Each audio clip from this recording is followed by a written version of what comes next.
대가성 인지가 핵심이다. 사법 리스크 재점화라는 이야기입니다.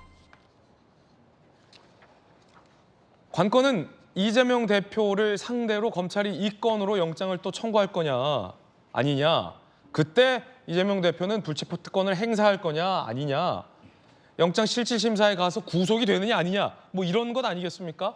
이것과 관련해서 이재명 대표를 뺀 나머지 관련자들이 모두 다 진술을 하고 있다라는 법조계의 지적이 나오고 있습니다. 그 가운데 이화영 전 부지사가 왜 돌연 입장을 바꿨을까와 관련해서 국정원 문건이 주목받고 있습니다. 법조계에서는 김성태 증언 그리고 국정원 문건이 나오자 이화영 전 부지사 입장에서 야, 이거 뭐 혼자 떠안다가 나만 독박 쓸 수 있다. 중형받을 상황에 부담 느꼈다. 아, 이거 안 되겠다. 그렇다면 국정원 문건은 뭘까? 검찰이 재판부에 수사를 통해서 확보한 국정원 문건을 제출했고 재판에서 국정원 직원이 증인으로 불려 나와서 진술했어요. 국정원 직원의 보고서에는 이화영 2018년 10월 방북 당시 북한 김성애에게 스마트팜 지원을 약속했고 그게 김정은에게도 보고됐다. 그런데 경기도가 돈을 못 주자 김성애가 굉장히 안달을 했다. 라는 취지의 내용이 국정원에게 보고가 된 거예요.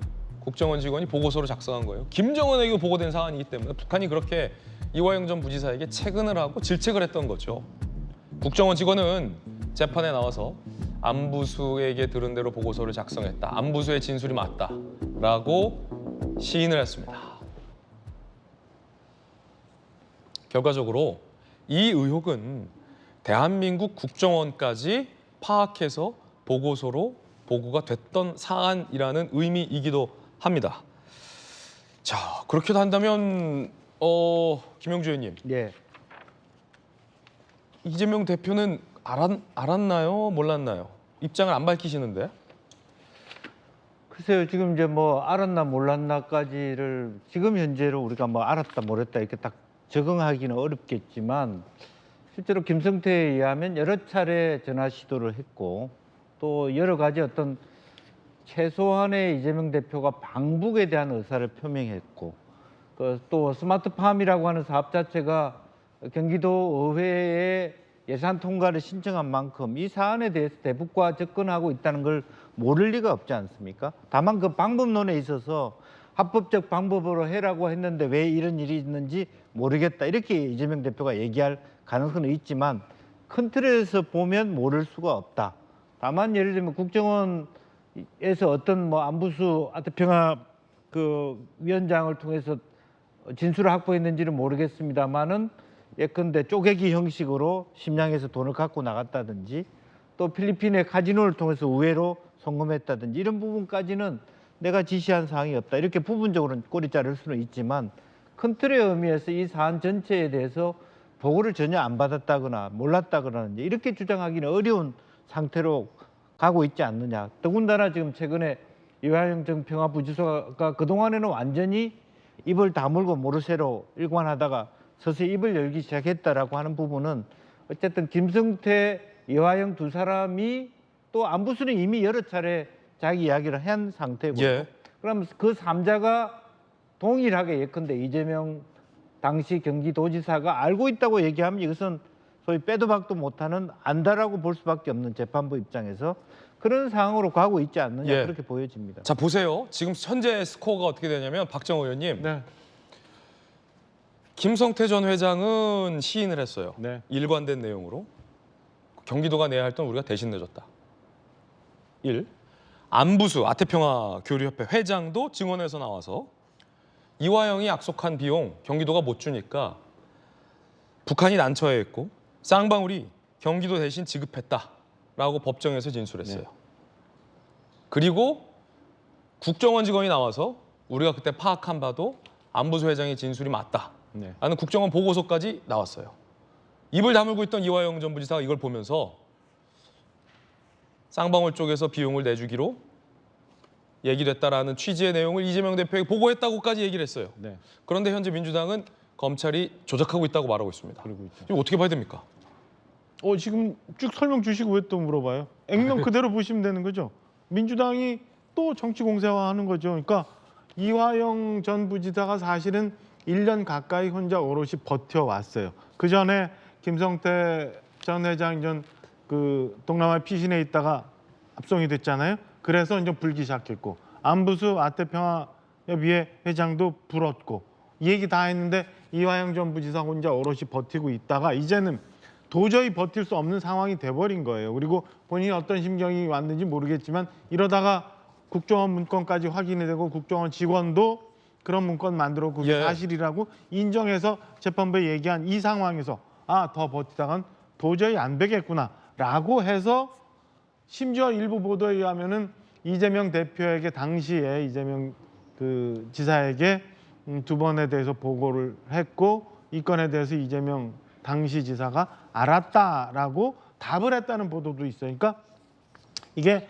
애초에는 제3자 뇌물죄, 그러니까 이화영 전 부지사가 독단적으로 김성태 전 쌍방울 회장과 함께해서 북한에 돈을 주고 이걸 가지고 이재명 당시 지사의 방북을 추진했다라고 해서 제3자 뇌물죄가 될 수도 있다라고 수사가 가고 있는데 이거는 만약에 이재명 대표가 당시 상황을 보고를 받고 인지하고 있었다라면 직접적으로 뇌물을 받은 상황이 돼버리는 거거든요. 그러니까 굉장히 중요한 국면이고 불체포 특권까지도 다 외형적으로는 포기한다고 얘기가 나왔는데 이거 당장 뭔 일이 생길 것 같으니까 민주당은 모든 정황 증거나 모든 진술에 대해서 또 다 부인하고 검찰이 정치하고 있고 검찰이 이걸 조작한다라고 지금 1차적으로 반발할 수밖에 없는 거죠. 저는 이거는 뭐 명백하게 나오는 거라서 민주당이 저렇게 버티고 반발하는 게 어디까지 갈 수 있을까라는 데 대해서는 좀 회의적으로 보고 있습니다. 물론 이화영 전 부지사가 이재명 대표의 방북 비용도 쌍방울에서 대납할 것 같다라는 취지의 보고를 이 대표에게 했다라고 검찰이 진술한 걸로 알려지고 있지만 쌍방울 측에 방북을 요청하라, 방북을 한번 추진해봐라라고 요청을 하면서 방북 비용도 내라라고까지는 아직은 시인하지 않았다라는 부분 말씀드리겠습니다.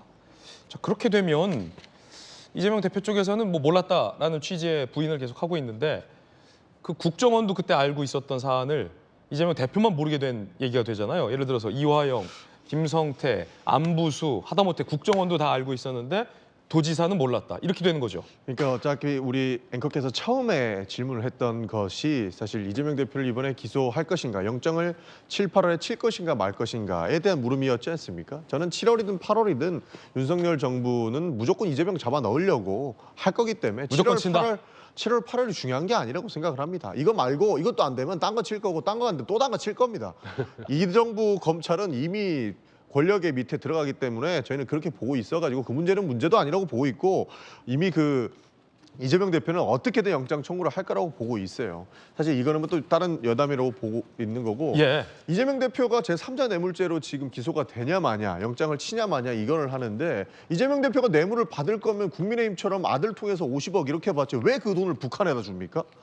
그러니까 참 이해가 안 되는 거예요. 이미 경기도가 처음에 추진했던 스마트팜 사업은 이미 도의회에서 부결이 났기 때문에 돈을 못 준 겁니다. 네. 그럼 그건 끝난 거예요. 근데 이화영 지사가 어떻게든 만들어 보려고 했고 거기에서 갑자기 김성태 전 회장, 지금 회장인가요? 어쨌든 김성태 회장이 쌍방울에서 그럼 우리가 대납북 사업을 한번 해보겠다라고 해서 거기다가 대북 사업의 스마트팜 비용을 지불했을 가능성이 있는 것이죠. 여기에서 우리가 못한 거 뭐 스마트팜 사업을 아마 쌍방울에서 할 것 같습니다라고 보고하는 것은 평화부지사로서는 당연한 그냥 업무 보고의 형태인 겁니다. 근데 이거를 이재명 대표가 방북하는 비용으로 쌍방울이 대신 지급했다라는 방식으로 흘러가니까 이게 말이 왜곡이 되고 있는 것이고 이걸로 제3자 뇌물죄를 점토하려고 적용하려고 하니까 이거는 말 왜곡해서 조작하려고 하는 거 어디냐 하는 것 아니냐 하는 합리적 의심이 가능한 것이죠. 사실 그래서 이 경기도가 하려고 했던 사업과 김성태가 나중에 본인의 쌍방울의 대북 사업을 하기 위한 그 자금은 분리해서 봐야 되는데 한꺼번에 뭉뚱글러서 보려고 하다 보니까 왜곡이 일어나는 것이고 곡해가 일어나서 국민들께 잘못 전달이 될 수도 있는 겁니다. 해당 내용 같은 경우에도 재판을 통해서 양측의 공방이 정확하게 전달된 것이 아니고 검찰 측에서 흘린 내용이 언론에서 다 나오는 것 아닙니까? 그러니까 우리는 의심할 수 있는 정황 증거가 저희도 있다라는 말씀을 드리고 싶은 겁니다. 그렇군요. 자, 검사 출신의 김광삼 변호사님 어떻게 보세요? 이화영 전 부지사의 진술을 검찰이 조작했다. 이게 지금 민주당의 입장인데. 아니 법정에 진술조서 제시했잖아요. 그리고 이화영 전 부지사의 변호사가 우리가 진술 번복한 거 맞다. 미산점의 차이가 있다. 다 인정한 거 아니에요? 진술조서 나와 있고. 더군다나 피고인 변호사가 만약에 문제가 있으면 법정에서 이건 검찰의 회유에 한 것이다. 우리의 어떤 진정 의사가 아니다. 이렇게 얘기하는데 당사자의 변호사가 맞다고 얘기하는 거 아닙니까? 그리고 아까 전영희 의원께서 만약 대북성 영장 쳐도 안 나오면 또 다른 거 하겠다. 뭐 치고 또 칠 것이다. 이렇게 얘기하는데 이재명 대표 그런 얘기 안 했어요? 나는 청렴하게 살아와서 불체포 특권이 필요 없다. 이렇게 얘기를 했잖아요. 그러면 만약에 검찰에서 수사를 해요. 이재명 죽이기 하기 위해서. 파요. 그럼 미담만 나와야지. 왜 이런 것들이 계속 나오는 거예요. 파면 팔수록. 그건 잘못됐다고 보고. 이제 이건 개인적 촉감입니다. 개인적 의견의 촉감이 하나 말씀드릴 건 뭐냐면 이화영 전 부지사의 지금 이런 부분에서 진술 번복. 예. 이건 굉장히 어떤 시그널이 될 수 있다. 신호가 될 수 있다 이렇게 봐요. 어떤 신호? 일단 이재명 대표는 지금까지 잘 피해왔어요. 예. 자, 지금 대장동에서는 정진상이라는 최측근 중에 측근이 방패만을 딱 치고 있는 거죠. 그다음에 백현동에서는 김인섭이라는 선거대책본부장이라는 사람이 다 구속되어 있는데 지금 딱 방패만을 치고 있고, 대북송금에서는 이제까지 이화영 전 부지사가 다 막아줬단 말이에요. 그런데 이화영 전 부지사의 일부 이러한 진술 번복이 잘못하면 측근들은 이제 도민으로 될 수 있다는 거예요. 그래서 이제까지는 뭐 이재명 대표가 잘 이리저리 피해왔지만 이게 만약에 여기서 도민노처럼 무너지기 시작하면 최근에 정진상이 그런 얘기했다는 거 아니에요? 법정에서 이재명 대표 만나고 싶다고. 근데 공범끼리 만나면 안 되죠. 보석 조건은 돼 있어요. 제가 볼 때는 이재명 대표인데 뭔가 설득을 하기 위한 것이라는 생각이 들거든요. 설득? 우리 이렇게 끝까지 버틴다고 해서 되는 게 아닙니다. 뭐 검찰이 가지고 있는 것들이 워낙 많습니다. 그래서 어떻게 해야 할지를 상의를 하고 싶은 것이 아닌가, 저는 그렇게 생각을 해요. 정진상 실장이 최근 이재명 대표 만나게 해달라고 요청했어요? 그렇죠. 공개적으로 요청한 거예요, 법정에서. 왜 만나자고 했을까 궁금하네요. 근데 제가 볼 때는 아마 실질적인 뭔 대화를 좀 하고 싶었던 것 같아요. 그러니까 범죄를 뭔가를 감추기 위한 것이라고 한다면 재판장한테 그런 얘기 않겠죠. 근데 그게 아니고 뭔가 사실대로 뭔가를 하고 싶다는 생각에서 공개적으로 저렇게 만나게 해달라고 한 것이 아닌가. 그러면 결과적으로 만약에 이화영 전 부지사가 완전 무너지면 정진상이랄지 예. 그다음에 뭐 김인섭이랄지 이런 사람들이 버티기는 쉽지 않을 것이다 이렇게 봅니다. 만약에 이재명 대표가 이화영 전 부지사에게 보고를 받아서 스마트팜이든 본인의 방북 비용이든 쌍방울이 북한에게 어떤 성격의 돈을 대신 내줄 것 같다라는 걸 인지하고 있었다면 이재명 대표가 쌍방울과는 내복 한 장밖에 사입은 인연이 없다라는 취지로 부인했던 말은 거짓말이 되기 때문에 이 대표가 과연 이화영 전 지사의 이 진술 번복에 대해서 어떤 구체적인 입장이 내놓을지가 좀 궁금해지는 대목입니다. 그 가운데 이화영 전 부지사는 왜 변심을 했을까와 관련해서 여당 쪽에 다양한 예상이 있습니다. 먼저 김성태 전 의원은 이렇게 분석했습니다. 이름이 김성태라. 김성태인데 또 김성태가 나와. 이름이 김성태라 헷갈릴 수 있는데 김성태 의원이에요. 전 의원. 이재명 차기 대통령 희망이 있으면 버틸지 모르겠지만 그렇지 않다. 법적 처벌 감내하며 모든 책임지고 하지 않을 것이다. 차기 대통령 가능성이 낮아졌기 때문에 변심했을 거다라는 추측. 또 다른 추측. 하태경 의원인데요. 들어보시죠. 이해찬 대표가 손절했다 이재명을. 이해찬, 이화영 두 사람 관계를 민주당 사람들 알거든요. 거의 일심동체처럼 움직인다 보고 있기 때문에 이화영이 마음을 바꾼 거는 이해찬 대표 측에서 손절했다는 신호로 해석될 가능성이 크고. 일단은 정치 평론식에 다들 예상을 내놓고 있습니다. 그런데 법조계에서는 본인만 다 뒤집어 썼을 것에 대한 부담감이라는 관측도 나오고 있고요.